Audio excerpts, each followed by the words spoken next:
Din dito kay RD San Pedro, Binira Ula, Dan Michael Addato. Yan, shoutout sa'yo. At shoutout din kay Jay Padua. Shoutout din kay Beng Trinidad. Shoutout din kay Godfreaks, no? Shoutout din dyan. Saka kay Angie Kapampangan, Silus Romel Makalinaw. Shoutout sa'yo. Pati kay Chok-Choks ba to? Tama bang pag-ano ko sa'yo? Pagbasa, shoutout. Pati kay Kian Lamado. Yan, shoutout. At shoutout din sa Batang 90s 201, no? Tsaka kay Christian Bailen 25. At yun na nga mga kapatid. Salamat. Yo, what's up? Tito Badang, no? I-break it lang natin tong diss track ni Apok kay Elias. Kasi si Elias naman ay sikat na sikat. At talaga ng mga marami ng show sa ibang bansa, mga show sa buong Pilipinas dito sa atin. So, i-play natin kung paano siya dinis ni Apok, no?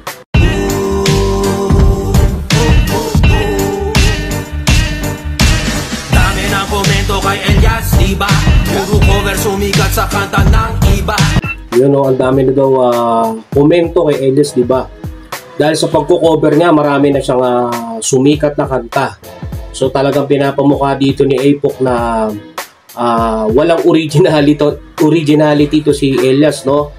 Dinaan niya lang sa pagko-cover ng kanta. So i-play pa natin. Minamakang LGBT siya'y walang hiya. Paro sa agasin ng reggae, mababatik ka. Minamak yung LGBT, hindi, walang hiya. Para siyang Carlos Agasin ng reggae. Ganun niya hinilentulad si si Elias. Na kumbaga sa hip-hop, si Carlos Agasin yung pinaka, para I think, whack. Sa reggae naman, ganun yung sinabi niya, no? So, i-play pa natin. Mukhang mainit to, And I hear you feel him pulverize the music. This ain't the first time someone commercialized the movement. You know, sabi niya, ito yung kauna-unahang pagkakataon na may nag-commercialize ng kilusan, 'di ba? Natural lang na na mainstream ay kumita mula sa amusement, no? Pero iba, parang sinasabi niya ron na normal lang na may kumikita diyan. Ikaw lang yung kauna-unahan nag-commercialize ng ganyang kilusan, di ba? At parang gustong ipahiwatig dito na iba yung ginagawa ni Elias. So i-play pa natin. It's natural for mainstream to monetize amusement. It's really up to you to spread or learn about the roots. Cause reggae, it's all about the heart and the soul. You know, talaga nasa iyo na yung kung paano mo siya ikakalat, no?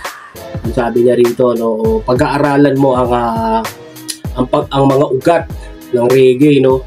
Ang reggae kasi ito daw ay napapaloob o nasa sakop at ito'y tungkol sa kaluluwa, di ba? Puso. Ibig sabihin ay hindi lang basta-basta reggae ang ang pinapasok mo. Kumbaga, ito ay mula sa kaluluwa, mula sa kaibutura ng iyong puso, di ba? Hindi lang basta magpaaliw ka ng tao. Yun ay tinutukoy ng reggae. Yun ang sinasabi ni Apok dito. So play pa natin. Originally the rebel music molded years ago. Intentionally for social justice recognized the goal. No, ang original daw niyan ay nasa mga rebelde, no, na musika. Hinubog ng taon.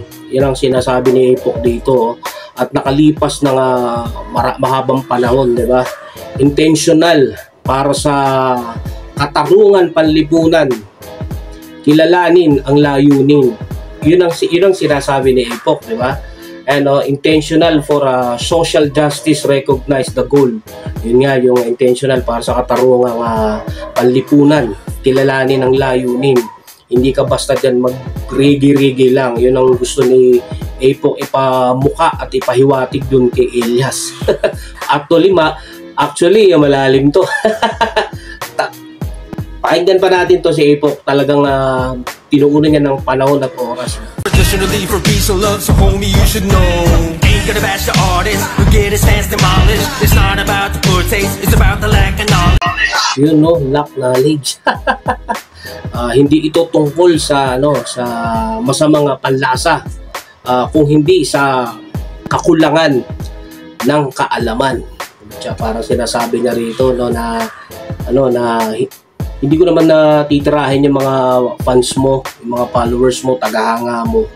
Gusto ko lang sa'yo na ipahiwatig at sabihin na kapos ka sa kaalaman about the reggae, no? Yun ang sinasabi ni Apok. So parang ginagawa niyang walang kaalam-alam itong si Elias.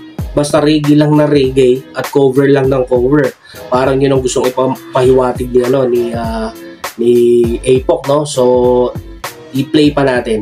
You still be thinking this is beach music, man, be honest. But Marley is the only one you know and that the... Yun, para sinasabi niya rito na iniisip mo pa rin ba, pre, na pang music yan sa beach. Maging tapat ka, diba? Si Bob Marley lang ang kinikilala mo sa departamentong yon. Paano, ayan, diba? Ito naman sabi niya, what about Steel Pulse, Black Uhuru, tsaka Trap Dep, Isupok, yan, yun, dyan na nagsimula, no? Para sinasabi niya dito, paano naman tong mga iba pang ano pa sila? Alam mo ba yan? Parang ganon. Play pa natin. Steel Pulse, Black Uhuru, Trap Dep, Red Eye, Round Nation, Coffee Break, what's next? Reggae, Mistress, Obsidians, Chocolate, Factory. Pati rito, no? Para sinabi niya rito, paano naman yung Red Eye, diba? Groundation, Coffee Break, what's next? Sabi niya, Reggae, Mistress, pati nga yung mga nagre-reggae dito sa atin, yung Chocolate Factory, nabanggit niya rin. So parang sinasabi niya, paano yan yung mga root na talaga, yung mga ugat na yan, diba? Parang kinikilala mo ba sila, diba? Parang grabe din to, oh.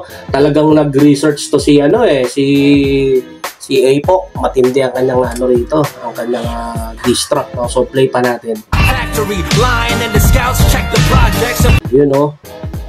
Banggit niya yung Lion and the Scouts, check the projects, no? So marami rin talaga siyang binanggit. So play pa natin tong ni Apok, no? Plenty more. I suggest get a better view. By the end of the day, it's art over revenue. Ride waves.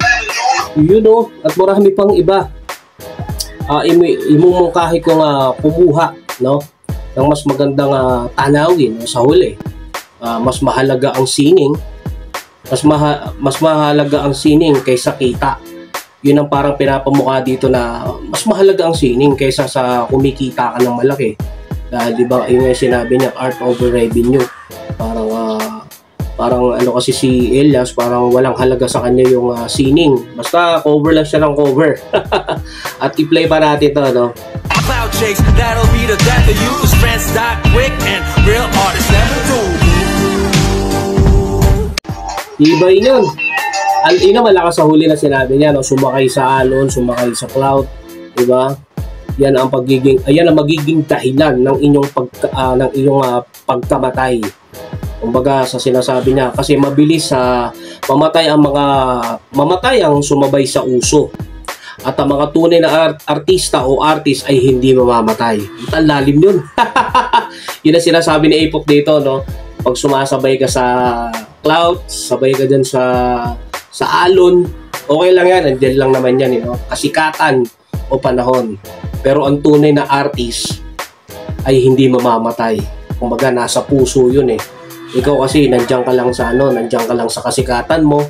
Pero at the same time, pag nawala yung kasikatan mo na yan, kasi hindi ka naman talaga kumbaga hindi mo alam na ikaw ang original, kasi cover ka lang, hindi mo isinasa puso. Kaya ang nangyayari maaga kang mawawala. Kasi nga, ang tunay na artist, kahit namatay na yan, hindi yan mawawala sa isip. Katulad ni Bob Marley, patay na siya, di ba? Pero nasa isip pa rin siya ng tao. Pero ako naman, para kay Elias, siguro ginagawa na lang din yung para sa pamilya niya, para sa pangarap niya. Siguro hindi ito naisip niya about sa mga roots, no? O basta maganda boses ko, kakanta ko, abutin ko pangarap ko. Kasi nakikita ko rin si Elias na nagbablog. Sobrang hirap din ng tao na to. Sobrang lang din sa buko, yung pagkopra-kopra. Siguro nagamit niya yung boses niya. Pero kasi ang mga Pilipino kasi pag may umaangat talaga di ba? Inahatak pa baba eh. Pero may point din may point din dito si Apo. Pero syempre para sa akin, wala namang sinasagasaan na ata ng masama na tao itong si Elias. Inaabot na lang yung pangarap niya para sa pamilya niya. So para sa akin hindi naman hindi naman discrimination yung ganun na magko-cover ka, sumikat. Anong gagawin natin? Ang ganda ng niya malakas ang karisma niya, magaling siya magpasaya ng tao doon sa sayaw-sayaw niya. So, hindi natin dapat hinahatak pababayan, di ba? Kasi pag ganyan ang ating attitude o yung natin, yung kaisipan natin parang na lang tayo lagi niyan. Puro basis na lang tayo sa nakaraan, mabubuhay tayo sa ganun Siyempre, kumakain din yan para sa pamilya. At gumagastos, gusto rin maging maganda buhay. Ngayon, sumikat. Katulad din ni Aklas, di ba? Tinitira niya si Elias, no? Pero karapatan naman nila yon. Pero labas ako doon. Basta sa akin lang, para kay Elias, gawin mo na lang yung maganda para sa pamilya mo. Kaya naman ang apak ng tao, saludo sa'yo.